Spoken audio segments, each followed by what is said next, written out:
Yo, my peoples, what's up? Welcome back to Shelf Stories, the channel that tells tales from games, books, and life. I'm your host, Jason. Thank you so much for stopping by for this latest installment of Shelf Help, where I share some tips and tricks on how to become a better gamer and a better and healthier person. Today, I want to talk about imposter syndrome. That's that feeling you get when you have achieved something or you create something, maybe you got promoted, you put yourself out in the world in some way, but you're afraid it's unearned. You're afraid that you're a fraud, you're afraid that you're fooling everybody, and you live in dread of that moment when you are revealed somehow as the talentless hack that you think you are. I was inspired to do this video by a Twitter thread from Omari Akil. He is the designer of Rap Gods and has a couple of Kickstarters coming through, has already done it, and yet has a tweet that says that his cup runneth over with imposter syndrome. And that was followed up by Eric Lang, who is one of the most famous people in our industry, very successful, games up and down all over the place, including Blood Rage, a very popular game, who said that that feeling never goes away. And finally, Gil Hova, head of Homoferic Games and many, many successful Kickstarters, he too lives in dread of being found out one day.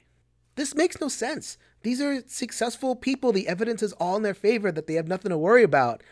But the feeling persists. It pervades. It's all over the place. You know, it's not just them. It's athletes and corporate executives and Broadway stars. And even the head of the paint department at the local Home Depot may be feeling a touch of imposter syndrome, his or herself. What is going on here? So the best way that I can explain what's going on is with a metaphor. So imagine that your head is like a house. And the house is full of people.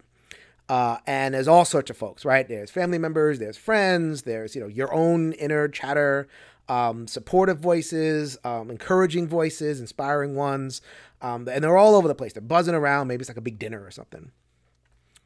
But then you get downstairs. We don't like to talk about what's downstairs because everybody knows.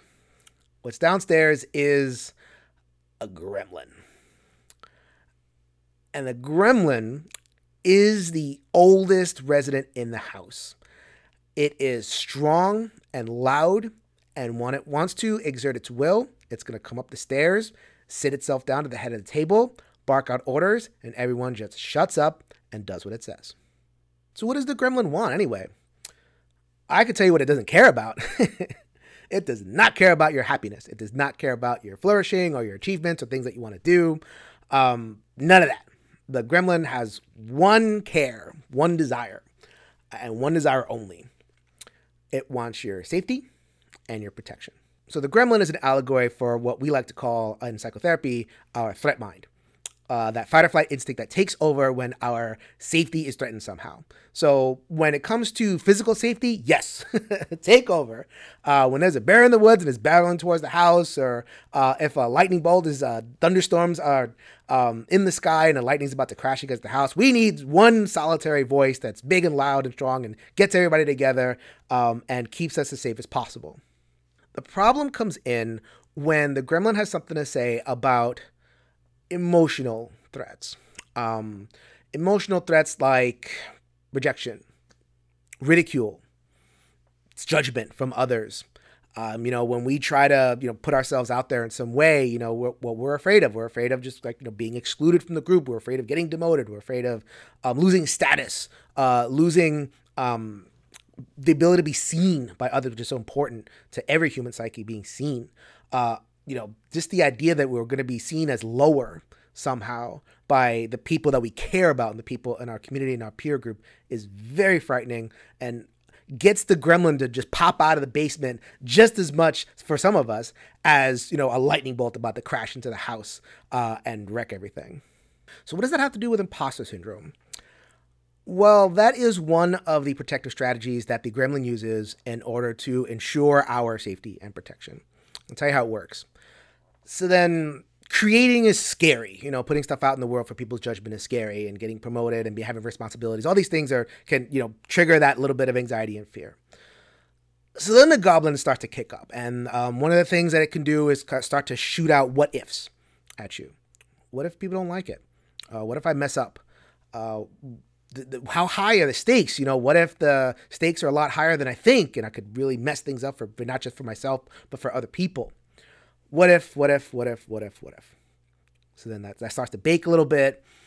And then, when the gremlin kind of settles into the head of the table and he wants to really, bring these home, he starts to give you the labels: loser, poser, fraud.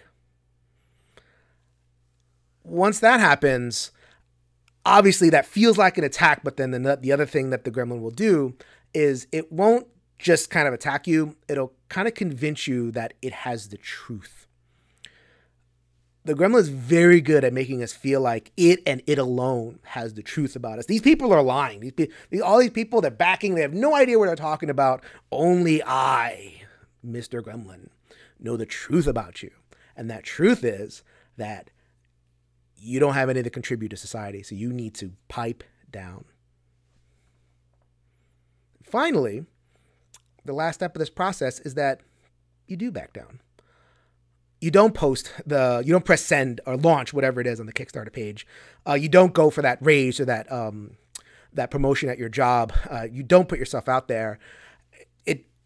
You get that feeling it's washing over you so much that you just don't do it because it's easier not to.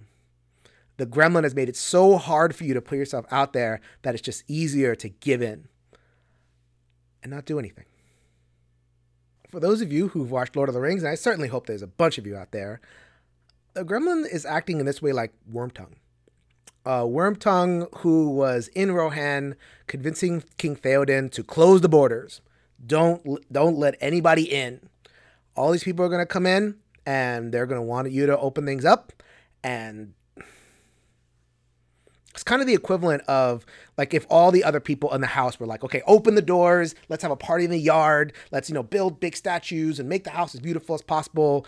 And the gremlin just sits there and goes, nope. Close the doors. Let's lock everything down. It's safer that way. So I hope that's clear that that feeling of imposter syndrome is actually coming from our sense of threat, kind of in the basement of our minds.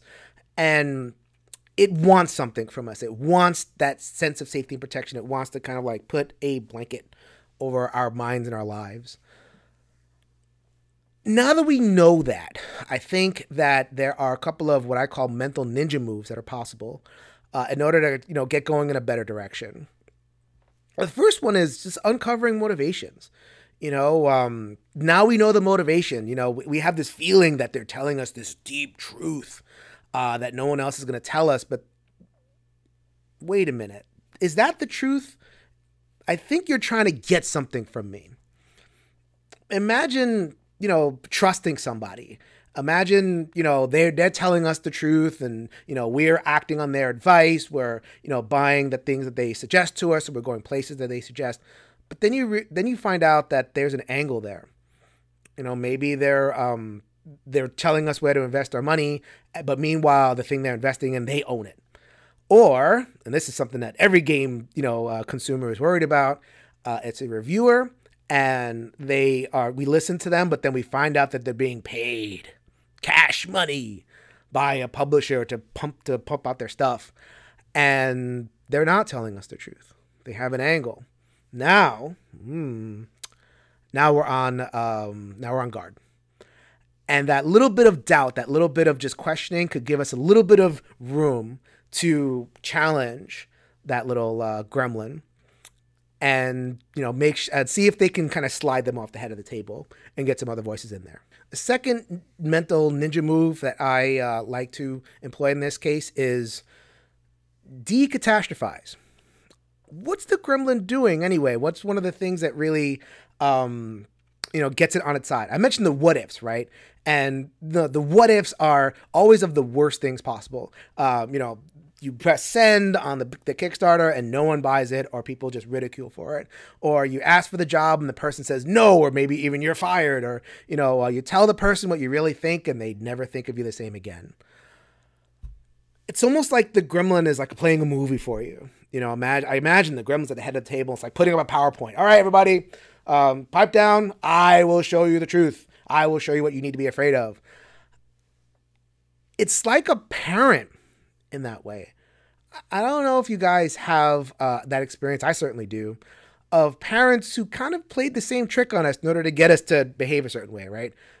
Don't stick your arm out of the car or else you'll get it ripped off by another car coming. Don't eat that little bit of that chicken with a little bit of pink in it or else you're going to get salmonella or you're going to get sick and die. I ate the chicken and I stuck my arm out of the car. I still do to this day. And I was fine. You know, I thank you, parent, for what you're trying to do. You're trying to be protected, but there's certain things where I'm fine. So the third ninja move that I like to talk about is count the positive. The gremlin likes to employ what we in psychotherapy call negative filter or disqualifying the positive. Like, you know, the negative things appear and the positive things are discounted. They don't count, right? You're an athlete, you've shot a bunch of baskets, but you've only shot baskets. Those don't count. You know, when it really counts that you're going to fail, you're going to just, you know, fall on your face. You know, like you've had nothing but good feedback at your job. You've had nothing but good feedback from, you know, your friends and everybody else, but that don't count because you don't know what they're thinking and you don't know what they're really feeling. Right. But that's against all evidence, right? You have all the evidence in the world that maybe you're creative and you could do stuff, but, you know, for whatever reason, the feeling, it all comes down to a feeling. And so that brings me to my fourth and last and probably most impactful mental ninja move, which is question emotional reasoning. We in our society are often taught, trust your gut, trust your feelings, trust your instincts. Don't trust anybody else. You can only trust this, right? Or trust this, so to speak. But what happens is trusting this ends up devolving into trusting this. And the gremlin in the basement of your brain, once again, does not have your happiness at its core. Doesn't want your happiness, doesn't want your flourishing. It only wants safety and protection, and it will do anything to get it, even lie. Feelings lie all of the time. Emotions lie all the time. We can't trust our emotions. Well, I mean, we can, but only after a period of reflection, only after like we take the evidence, we don't discount the positive, we tamp down the catastrophizing, we question people's motivations, and we take all that together, and then we assess our emotional state. And if you find that the only thing that is stopping you from putting yourself out there is emotional, well, then you have to really ask, Gremlin, are you relevant in this case? Or can you go down to the basement and leave me alone? So to carry forward my little allegory, you can organize all the other voices, the more positive ones, and tell the gremlin to go back in the basement where you belong. You can be your own mental Gandalf, and you can tell Wormtongue, go back to Saruman where you came from. So that's a couple of words about imposter syndrome. Obviously, there's so much more to say, like who gets it, why do people get it? Honestly, don't know why people get it and why don't. There's not a lot of good research on that. What I do know as a psychotherapist is that I know a fear-based defense mechanism when I see one. Imposter syndrome is definitely that. And hopefully I've given you tips and tricks to kind of question it and ultimately overcome it and be happy and flourish and do the things that you want to do to be happier and healthier. If you like what you heard, please go ahead and subscribe to my channel. I have more shelf helps videos there. They're growing every day. I have like 2 or 3 at the release of this video. There will be more as I receive comments, as I tour Twitter, as I talk to people, as people reach out to me. I would love to get suggestions on different topics to cover in this shelf help series. You can go ahead and comment here on the YouTube page. I'm also at Shelf Stories BGL on the Twitter.